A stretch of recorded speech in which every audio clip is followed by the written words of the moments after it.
Kumusta mga hunters? Welcome back sa ating channel, Kalimay. Onay, nagbabalik. Meron po akong ibabalita sa inyo kasi baka hindi nyo ba po nababalitaan, no? Meron na pong tinatawag na Philippine Polymer Banknote Series. No, ang mga magiging denomination po nito, nakita ko kasi sa YouTube yung post ng Bangko Sentral ng Pilipinas, no?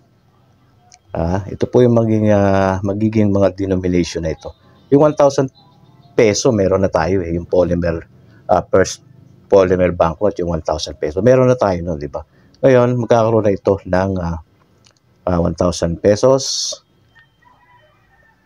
500 pesos. Andiyan, napakita natin yung picture lamang. Wala pa kasi tayong hawak nito kasi bago pa ito siguro paiikutin ito na ayon sa nasagap kong balita, mga December 23. No, ilalabas siya ng Bangko Sentral ng Pilipinas, 1,000 pesos, 500 pesos, 100 pesos, and 50 pesos. Walang 20 pesos, yung apat lang.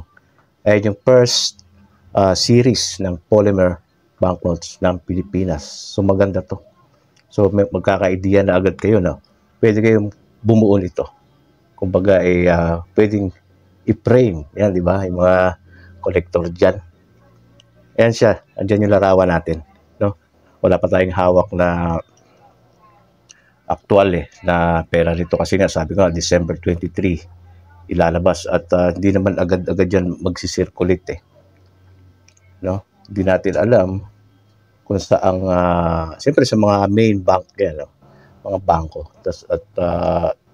Pag may mga nagbangko, maibigay sa kanila yun, or meron na din magpapapalit mismo, magpapareserve yung mga tao na may hilig dyan, no?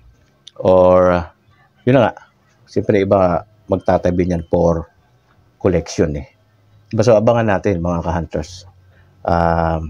Maganda ito kasi kung mapapansin niyo yung mga portrait dito sa mga denomination na ito ay non-political, hindi mga politiko, mga hayop. So maganda ito. So, the best yung naisip nila. Dapat ganun talaga. Hindi na yung mga picture ng mga politiko. No? Mas maganda yung mga animals, non-political. So, okay yan. The best to. Tapos polymer banknote. Mas malinis, matibay. Hindi basta-basta itong mga counterfeit ng mga sindikato. So, ayan. Ang balita ko sa inyo. Sharing natin yun. Pakishare ng video para makaabot sa mga numismatics at mga collector. Ganito lang mga hunters. Maraming salamat. God bless.